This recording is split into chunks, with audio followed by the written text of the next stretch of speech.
Today I'm going to show you how to make a pineapple upside down cake. These are really retro.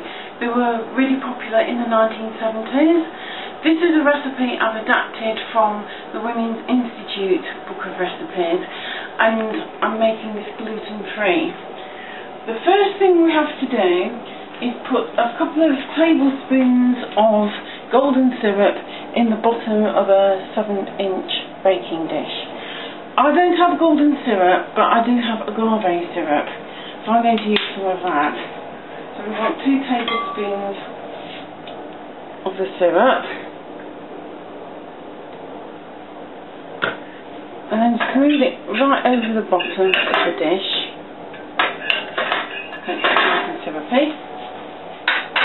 And then I've got some fresh pineapple slices, and I'm going to put those in the bottom of the dish.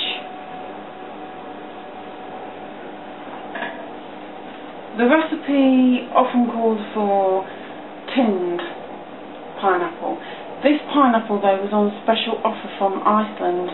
It was quite a large pineapple and it was only 89p, which is about the same as buying a tin of pineapples from the supermarket. There's 4 rings there, I don't think I'll get any more than that in. And then in the middle of that, we put a cherry. These are glace cherries.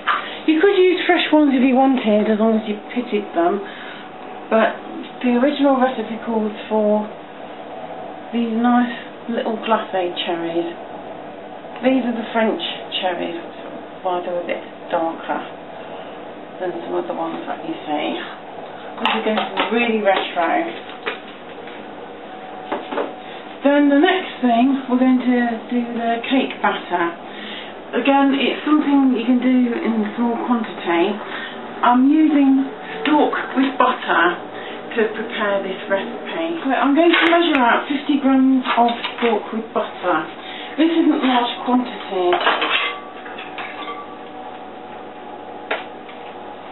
In with the stock with butter, and then I'm going to measure out 100 grams of light soft brown sugar. This is great for things like gingerbread now as well. To the bowl. I'm going to squeeze these together, just gently with a wooden spoon. I'm doing this the old-fashioned way. If you wanted, you could use an electric mixer with the beaters, or an electric whisk, whichever you prefer. So this is all well incorporated now.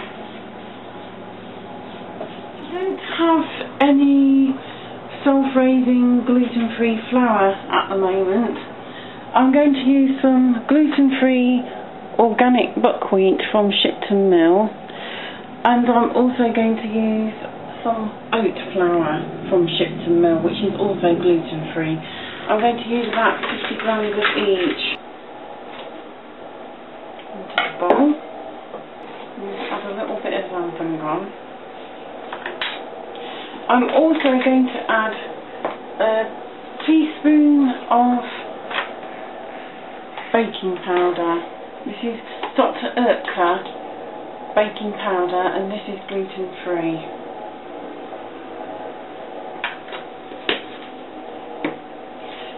I'm also going to add 2 eggs.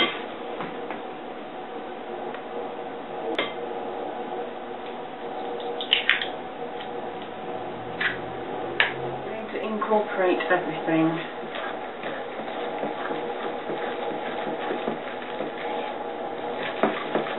I'm also going to add a little bit of vanilla essence.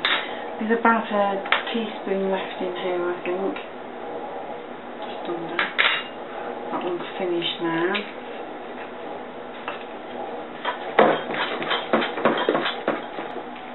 And this is how it should look. Lovely soft dropping consistency. And that again is another recipe with small amounts of fat and flour.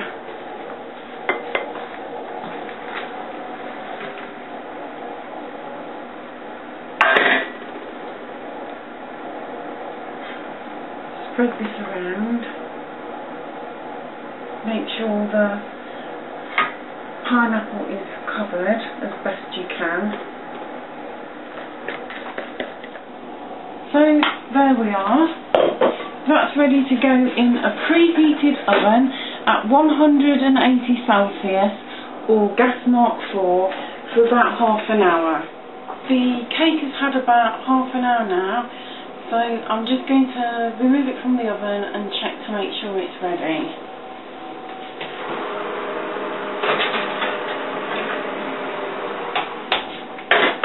I've got a skewer here, and that comes out clean, so I'm going to leave that to one side to rest, and then when it's cooled a little in the dish, I'll invert it onto a plate and it should be ready to serve. We're going to invert the cake on this lovely plate, nice serving plate. Here it goes. Ooh, 3 wishes. Oh, look at that.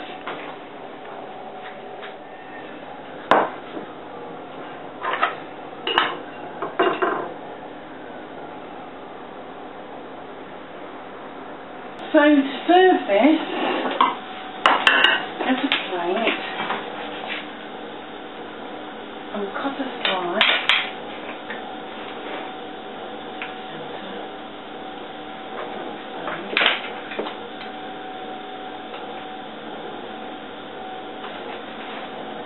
Place it in the middle. Dust on a little icing sugar.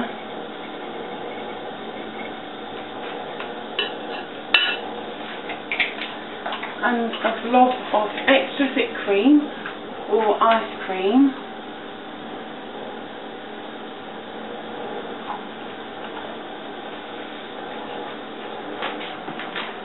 It makes a wonderful supper party dessert. So here it is, my utterly retro 1970s pineapple upside down cake.